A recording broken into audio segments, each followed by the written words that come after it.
তো বন্ধুরা, তোমরা সবাই কেমন আছো? আমি না আজ তোমাদের জন্য একটা ছোট্ট মিনি ব্লগ শেয়ার করলাম। যা যা আমি প্রতিদিন করি সমস্ত কিছু তো শেয়ার করা হয় না, কিছু কিছুটা তুলে ধরলাম তোমাদের মাঝে। তো সকালবেলা আমি কিন্তু ঘুম থেকে উঠে বাসি কাজ ছেড়ে সমস্ত এক বালতি কাপড় দিয়ে এসে পড়েছে আমার পুজো মন্দিরে ঠাকুর দিতে। ঠাকুরের পাশে যাকে আপনারা দেখতে পাচ্ছেন সেটি হচ্ছে আমার শ্বশুর মশাই।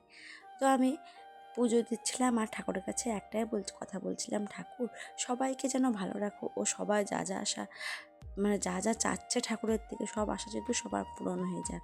ঠাকুরের থেকে এটা ভাবতে ভাবতে আমার মেয়ে উপাস দিয়ে কান্না করছিল।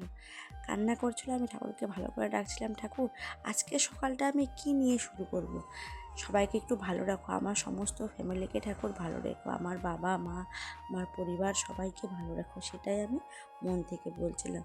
বলতে বলতে আমার মেয়ে কিন্তু আমাকে পাশ থেকে বারবার করে ডাকছিল, মা মা করে। আমি বললাম, তুই চুপ কর, শুয়ে থাক, আমি পুজোটা দিয়েই আমি তোকে কোলে নিচ্ছি। তারপর 2-4 বার ডাকার পরে দেখছি আমি আসছি না ওকে নিতে কোলে। তারপরে ও আস্তে আস্তে করে ঘুমিয়ে পড়েছে। তাই ভাবলাম ও যখন ঘুমিয়ে পড়েছে আমার পুজো দেওয়াটাও কমপ্লিট হয়ে গেছে। এখন আমি কি করি, ঝটাপট করে একটু ড্রেসটা চেঞ্জ করে ফ্রেশ হয়ে নিয়ে আমি রান্নাঘরে চলে যাই। এখন বাজে কিন্তু সকাল 9:30। তা আমি ফ্রেশ হচ্ছিলাম আর দেখছিলাম আমার মেয়ে জেগে আছে নাকি, দেখছি না, ও ঘুমিয়ে পড়েছে। তাই একটু ঠান্ডার মধ্যে শরীরটাকে একটু ফ্রেশ করে লোশন টোশন লাগিয়ে ক্রিম দিই। আর বলো, ঠান্ডার মধ্যে তো এই নাইটি পরে কাজ করা যাবেই না, তাই এই নাইটিটাও আমি চেঞ্জ করে আমি চটাপট করে একদিকে কিন্তু আমার মেয়ের জন্য আমি ভাত আর ডাল বসে দিয়ে এসেছি প্রেশার কুকারে। দেখো, আধা ঘন্টা 1 ঘন্টার মধ্যে আমার মেয়ে যদি আবার উঠে যায়, ও ঘুম থেকে উঠেই না ওকে ব্রাশ করিয়ে মুখ ধুয়ে একটু একটু হালকা উষ্ণ গরম জল খাই, আমি ওকে ভাত খাওয়ানোর চেষ্টা করি। ওকে খাওয়াতে গেলে না আমার একদম আধা ঘন্টা থেকে 1 ঘন্টা লাগে, খুব জেদ করে। তাই ভাবলাম, যদি আমি এদিকে ফ্রেশ হচ্ছিলাম আর ভাবছিলাম ছাদে আজকে খুব সুন্দর রোদ উঠেছে, যদি একটু পারি ফটাফট আমার মেয়ে ঘুমানো থাকতে থাকতে আমি ছাদে গিয়ে সমস্ত কাপড়গুলো মেলে দিয়ে আসতে। ওর পাপাও ঘুমাচ্ছে না, ওরা এখন কেউ উঠবে না, আর ওর পাপা উঠতে উঠতে অনেক বেলা হয়ে যায়। রোদ্দুর চলে গেলে এতগুলো যে কাপড় দিচ্ছে ওটা আর শুকাবে না। আর খুব না যেতেও ইচ্ছে করে না, পাঁচতলার হাতও ব্যথা হয়ে যায় এত বড় ভারী বালতিটা নিয়ে যেতে যেতে। কী করবো বলো বন্ধুরা, যেতে তো হবেই। তাই ফ্রেশ হচ্ছিলাম আর ভাবছিলাম আজকে কি ভিডিও বানাতে যাব। খুব সুন্দর রোদ উঠেছিল, ছাদে গিয়ে দেখলাম খুবই সুন্দর রোদ।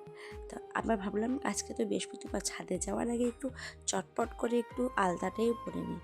আলতা পরতে গেলাম, সকাল থেকে যে মুডটা খুব হাসি খুশি ছিল, সমস্ত কাজ মেয়ে ঘুমিয়ে থাকতে থাকতে হয়ে যাচ্ছিলো, কিন্তু কি আলতাটা তো আমার শুকিয়ে গেছে না, আলতা ছিল দুর্গাপুজোর সময় কেনা হয়েছিল, কিন্তু এই আলতাটা এটা দিল্লির আলতা না, খুব জল মেশানো। কোচবিহারের আলতা খুব টকটকা, কিন্তু এই দিল্লির আলতাটা একদম বাজে, জল মেশানো। তা একদম মুডটাই খারাপ হলো। ভাবলাম না, এই আলতার টপিকটা নিয়ে বসে থাকলে তো হবে না, এটাকে রেখে আমি ঝটাপট করে আমি আমার মেয়ে যদি জেগে যায় তাহলে আর ছাদে যাওয়া হবে না, ও আমার কোলে চড়ে বসবে। এর জন্যে চটাপট করে আমি ছাদে চলে যাই। তাই তোমাদেরকে দেখালাম, দেখো আলতাটা কিন্তু রং কালার হয়নি। তাই দৌড়ে চলে গেলাম ছাদে, 1 বালতি কাপড় নিয়ে। ছাদে যখনই দেখছি এত সুন্দর রোদ, তাই ভাবলাম একটা নর্মাল একটা ভিডিও করে নিই, তোমাদেরকে শেয়ার করে ছাদে কি সুন্দর রোদ উঠেছে। ওটাই দেখছিলাম আর খুশিতে কি বক করছিলাম, ওটা আমি নিজেও জানি না, পরের ভিডিওতে মনে হয় আছে, দেখতে পাবে তোমরা। খুব খুশিতে ভাবছিলাম আমি কিন্তু আজকে ভিডিও করতে যাব পার্কে, তাই ভাবছিলাম আর নিচে চিন্তা করছিলাম আমার মেয়ে কী করছে। তো বন্ধুরা, যদি এরকম ব্লগ ভালো লাগে থাকে আমাকে বলো।